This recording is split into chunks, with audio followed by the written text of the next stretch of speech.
कोकाटे सारखे कृषी मंत्री या महाराष्ट्राला लाभले हे महाराष्ट्राचं दुर्दैव आहे।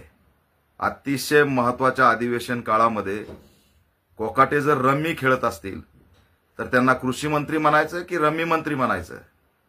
तात्काळ कृषी मंत्री कोकाटेंचा राजीनामा घेतला पाहिजे आणि त्यांना असणारं रम्मी खेळण्यासाठी घरी बसवलं पाहिजे। मी राज्य सरकारला आव्हान करतोय की शेतकऱ्यांची थट्टा थांबवा। शेतकऱ्यांच्या कर्जमाफीवर तुम्ही बोलत नाहीत आणि कृषी मंत्री मात्र मोबाईलमध्ये पत्त्या खेळतोय। त्याच अधिवेशनामध्ये ऑनलाईन रम्मीच्या गेममुळे अनेकांनी आत्महत्या केल्याचं त्या ठिकाणी जाहीर झालंय।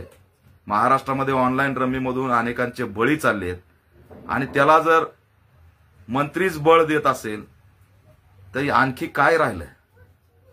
अधिवेशन काळामध्ये शेतकऱ्यांवर कसलाही मुद्दा कृषी मंत्र्यांनी मांडला नाही आणि रम्मी मात्र ते खेळत राहिले। त्याच्यामुळे तात्काळ कृषी मंत्र्याचा राजीनामा घेतला पाहिजे। वाईट वाटतंय की महाराष्ट्रामध्ये गेल्या 3 महिन्यात अहवाल आहे की 700 शेतकऱ्यांनी आत्महत्या केल्यात, पण त्याचं कुणालाही काही घेणं देणं नाही।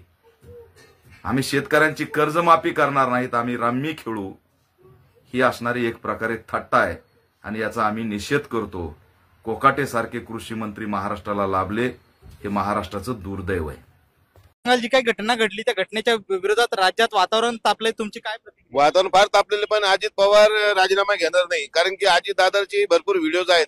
ज्या प्रकारे एक म्हणजे जे आमदार आहेत ना यांचे भरपूर ओपन व्हिडिओ आहे, म्हणजे विचित्र ठिकाणी जसे आपण बघतोय कोणी महिला सोबत नाचतंय, कोणी वेगळे वेगळे प्रकारचे नग्न व्हिडिओ आहे। तर मला वाटतं अजित दादाने अगर 2-4 जणांचा राजीनामा घेतला तर अजित दादाचा एखादा व्हिडिओ व्हायरल होऊ शकतो, म्हणून अजित दादा राजीनामा घेणार नाही।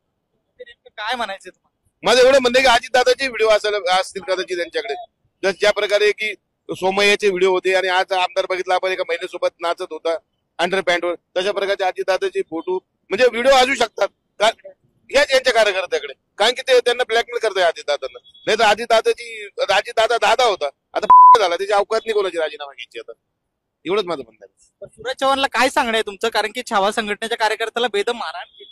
सूरज चव्हाण मी सकाळपासून इतके फोन केलेले, पण सूरज चव्हाण आणि माणिकराव कोकाटे दोघे फोन उचलत नाही। दोघांचे नंबर मला अक्षरशः पाठ झालेले। काय सांगणं तुमचं या व्हिडिओच्या माध्यमातून? मला एकच म्हणणे की म्हणजे राजकारण इतकं म्हणजे आपण कुठे राहतो, आपलं राष्ट्रीय कोणतं, इतकं शांतताप्रिय राजे भांडे याच्याबरोबर होत नव्हते।